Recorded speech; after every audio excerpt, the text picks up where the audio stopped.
नमस्कार। Capital TV का खास शो राहुल का अग्निपथ देख रहे हैं आप। मैं हूं आपके साथ पूजा। राहुल गांधी अपने अग्निपथ पर हैं, भारत जोड़ने की बात कर रहे हैं, पर राहुल गांधी को भारत जोड़ने से पहले कांग्रेस जोड़ने की जरूरत है, क्योंकि कांग्रेस में ही फूट है। राहुल की यात्रा पूरी तरह से फेल है। मध्य प्रदेश कांग्रेस अध्यक्ष और पूर्व मुख्यमंत्री कमलनाथ के बेटे नकुलनाथ ने कहा है कि उनकी रैली में राहुल गांधी की ओरिजिनल भारत जोड़ो की तुलना में ज्यादा भीड़ थी। अब सवाल यह है कि जब कांग्रेस नेता ही उन्हें नेता नहीं मानते, तो गठबंधन के दूसरे साथी और भारत उन्हें गंभीरता से कैसे लेगी। तो वहीं दूसरी तरफ स्वास्थ्य मंत्री मांडविया ने राहुल गांधी को चिट्ठी लिखकर यात्रा रद्द करने की मांग भी की है, क्योंकि कोरोना एक बार फिर से डरा रहा है। पर चिट्ठी को लेकर जमकर राजनीति हो रही है, तो आज चीन में आफत पर देश में क्यों हो रही सियासत पर ही चर्चा करेंगे। बातचीत के लिए मेरे साथ स्टूडियो में मौजूद हैं कैपिटल टीवी के एग्जीक्यूटिव एडिटर राजीव जी। राजीव जी, बहुत बहुत स्वागत है आपका। धन्यवाद। पूरे देश भर में कोरोना का कहर अब डरा रहा है, पर हमारे देश में सियासत क्यों हो रही है? देखिए, ये कांग्रेस हमेशा से सियासत करती रही है। पिछले 2 सालों का रिकॉर्ड देखते हैं, जब से कोरोना यहाँ पर शुरू हुआ और शुरुआती दौर में जब भारतीय जनता पार्टी और साथ में केंद्र सरकार की तरफ से एडवाइजरी जारी की जा रही थी, बार बार इसके ऊपर सवाल उठाया जा रहा था कि अभी देश की स्थिति खतरनाक दौर से गुजरने वाली है, तो पहले प्रिकॉशन ही बरत लें, अभी थोड़े से सावधानी बरत लें। उसी समय से कांग्रेस ने इस पर राजनीति शुरू कर दी, राहुल गांधी ने राजनीति शुरू कर दिया।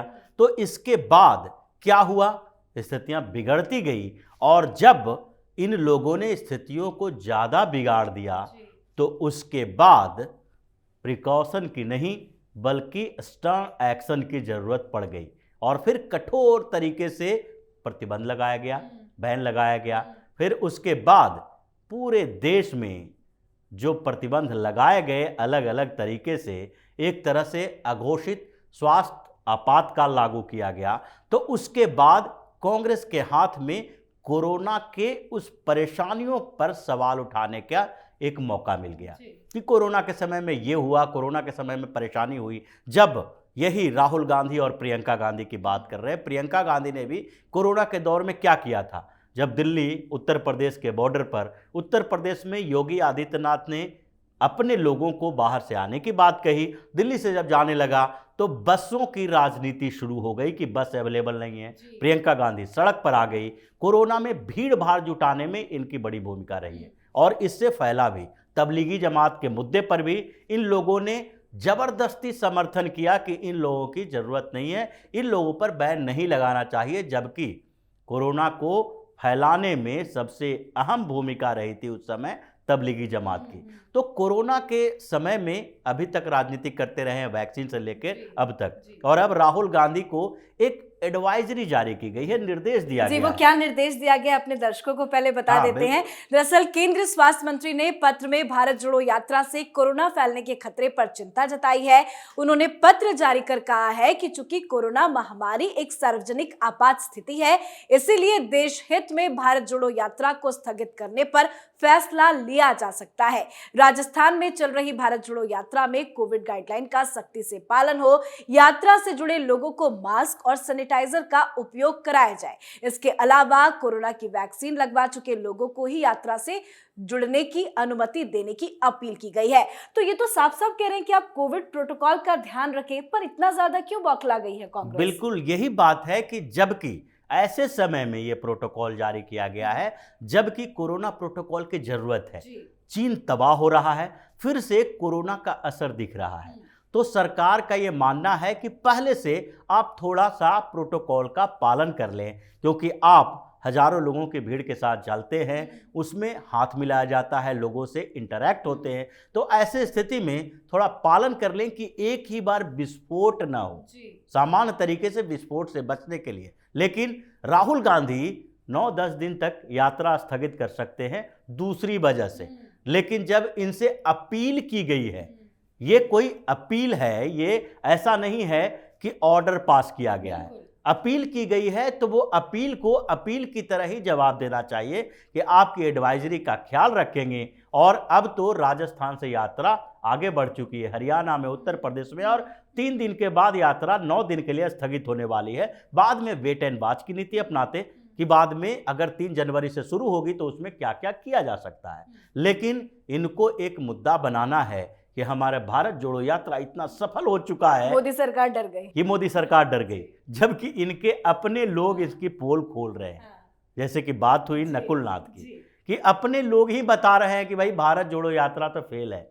इनसे ज्यादा बड़े नेता तो स्टेट लेवल के लीडर हैं। लेकिन ये बयान तो राहुल गांधी के मुंह पे बहुत बड़ा तमाचा है कि उनके में भीड़ नहीं है बल्कि नकुलनाथ की रैली में भीड़ है। बिल्कुल यही तो कहा जा रहा है कि भाई आप एक तरफ कह रहे हो कि भारत जोड़ो यात्रा इतनी सफल रही है, राहुल गांधी की छवि ऐसी हो गई है कि मोदी सरकार डर गई है।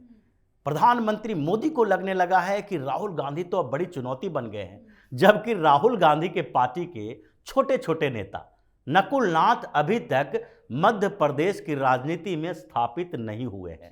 नकुल नाथ को स्थापित करने के लिए कमलनाथ ने एड़ी चोटी का जोड़ लगा दिया। सांसद बनना प्रदेश की राजनीति पे कमान रखने के बराबर नहीं होता है।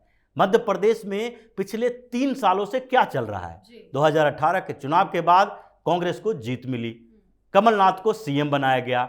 उसके बाद उस समय ज्योतिरादित्य सिंधिया से 2 नेताओं को सबसे ज्यादा खतरा था, और वो अपने लिए नहीं था, अपने बेटों के लिए था। जैसे सोनिया गांधी को अपने बेटे के लिए खतरा दिखाई पड़ता है तो वो कुछ नेताओं को दरकिनार कर देती हैं, यहां तक कि अपनी बेटी को भी राजनीति में आने से रोके रखी थी। उसी तरीके से मध्य प्रदेश की राजनीति में 2 लोग यानी दिग्विजय सिंह और कमलनाथ, इन दोनों को लग रहा था कि आगे की राजनीति जो होगी इन लोगों की तो होगी नहीं।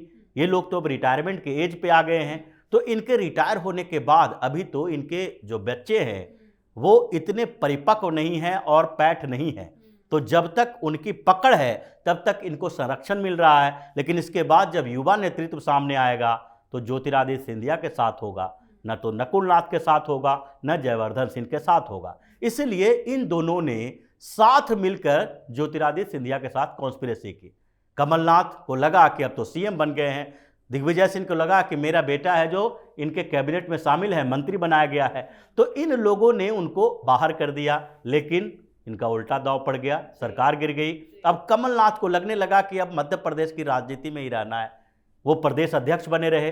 दिग्विजय सिंह और कमलनाथ के बीच फिर से शुरू हो गया आपसी जंग, क्योंकि दोनों को अपने बेटे को आगे बढ़ाना था। और जब ज्योतिरादित्य सिंधिया आउट हो गए तो प्रतिद्वंदी ये दोनों रह गए। कमलनाथ प्रदेश अध्यक्ष बने रहे, दिग्विजय सिंह को दरकिनार किया जाता रहा। लेकिन अब कमलनाथ को लगने लगा कि इस बीच एक बड़ा मौका हमें मिलने वाला था। अशोक गहलोत ने जब कांग्रेस अध्यक्ष पद के चुनाव लड़ने से इनकार कर दिया था तो उसके बाद सबसे पहला नाम आया था कमलनाथ का, कि कमलनाथ सोनिया गांधी के भी करीबी हैं, राहुल गांधी के करीबी हैं और ये कांग्रेस के अध्यक्ष बनाए जा सकते हैं। लेकिन उस समय भी एक तरह से उनके मुंह के पास लाया गया लड्डू छिन गया। अब उनको लगने लगा कि यहाँ पर मध्य प्रदेश में अगर अपने बेटे को स्थापित करना है तो एक बड़ा चेहरा इसको बनाना पड़ेगा। रैलियां करवा रहे हैं और ऐसे समय में राहुल गांधी से उसकी तुलना इस तरह से तुलना नहीं है कि राहुल गांधी से बड़ा नेतृत्व नेता अपने स्टेट के लिए है वो साबित करना है। यानी कि राहुल गांधी की इस यात्रा से परेशानी उनके नज़दीकी लोगों को भी हो रही है। अब ये मध्य प्रदेश से निकले बाहर, उसके बाद मध्य प्रदेश कांग्रेस के भीतर आपसी जंग शुरू हो गई। मध्य प्रदेश में कमलनाथ और दिग्विजय सिंह के बीच बिल्कुल गुटबाजी इतनी बढ़ गई है कि वो अपने बेटे जयवर्धन सिंह को बढ़ाना चाहते हैं, ये नकुलनाथ को बढ़ाना चाहते हैं। और नकुलनाथ के पीछे अगर कमलनाथ खड़े हैं तो ये कहा जा सकता है कि राहुल गांधी की यात्रा के खिलाफ जिस तरीके से उन्होंने बयान दिया है उसमें कमलनाथ की भी भूमिका है, उनका भी इशारा है। तो मतलब साफ है कि राहुल जहां जहां से यात्रा करके निकलते हैं कांग्रेस की स्थिति कमजोर होती है। सवाल तो ये भी खड़ा हो रहा है कि जब कांग्रेस के नेता ही राहुल को नेता नहीं मानते तो देश कैसे मानेगा? बिल्कुल सवाल खड़ा होना चाहिए, क्योंकि ये सवाल जेन्युइन है। कांग्रेस के जितने स्थानीय नेता हैं और जो राज्य स्तर पर कांग्रेस का नेतृत्व है वो मजबूरी में राहुल गांधी को झेल रहा है। चाहे जहां भी देख लें, या मध्य प्रदेश में देख लें, उत्तर प्रदेश में देख लें, राजस्थान में देख लें, पंजाब में देख लें, हर जगह पर स्थिति कांग्रेस के उसी तरीके से है, क्योंकि राजस्थान में भी कांग्रेस का दो गुट है, दोनों आपस में लड़ रहा है, राहुल गांधी कुछ नहीं कर पा रहे हैं। मध्य प्रदेश में भी कुछ ऐसी स्थिति है, गुटबाजी बढ़ गई है और कमलनाथ के खिलाफ ही अभियान चलाया जा रहा है कि इनको प्रदेश अध्यक्ष के पद से हटाओ। यहां तक कि केरल में भी जो यूडीएफ गठबंधन है, वहां पर से राहुल गांधी जैसे ही यात्रा करके निकले, गठबंधन टूटने के कगार पर हो गया। एक दो पार्टियां ने अल्टीमेटम जारी कर दिया कि राहुल अपनी यात्रा में जो छोड़ के गए हैं उसको समेटते समेटते यूडीएफ को अभी और 10 साल लग जाएगा। तो स्थितियां साफ है कि कर्नाटक हो, केरल हो, आंध्र प्रदेश हो, तेलंगाना हो, हर राज्य में जहां जहां इस यात्रा को गुजारा गया है, जहां से राहुल निकले हैं, वहां पर कांग्रेस के अंदर विद्रोह शुरू हो गया है। खुद के राज्य में सरकार में नहीं वो संभाल पा रहे, तो दूसरे स्टेट में क्या संभालेंगे? बिल्कुल, सवाल यही है और राहुल गांधी को ये समझना चाहिए कि जब वो अपने नेताओं को, अपने नीचे के नेताओं को, क्षेत्रीय छत्रपों को संभाल नहीं पा रहे, वो उनको चैलेंज कर रहे हैं, तो वो देश के सबसे बड़े नेता प्रधानमंत्री नरेंद्र मोदी के लिए चुनौती कैसे बन मतलब भारत जोड़ने से पहले उनको कांग्रेस जोड़ने की जरूरत है। बहुत बहुत धन्यवाद समझाने के लिए। धन्यवाद। तो राहुल गांधी की भारत जोड़ो यात्रा 7 सितंबर को कन्याकुमारी से शुरू हुई थी और फरवरी की शुरुआत में जम्मू कश्मीर में जाकर ये यात्रा थमेगी। राहुल गांधी तमिलनाडु, केरल, आंध्र प्रदेश, कर्नाटक, तेलंगाना, महाराष्ट्र, मध्य प्रदेश और राजस्थान के बाद अब अपनी भारत जोड़ो यात्रा लेकर हरियाणा पहुंचे हैं। 9 दिनों का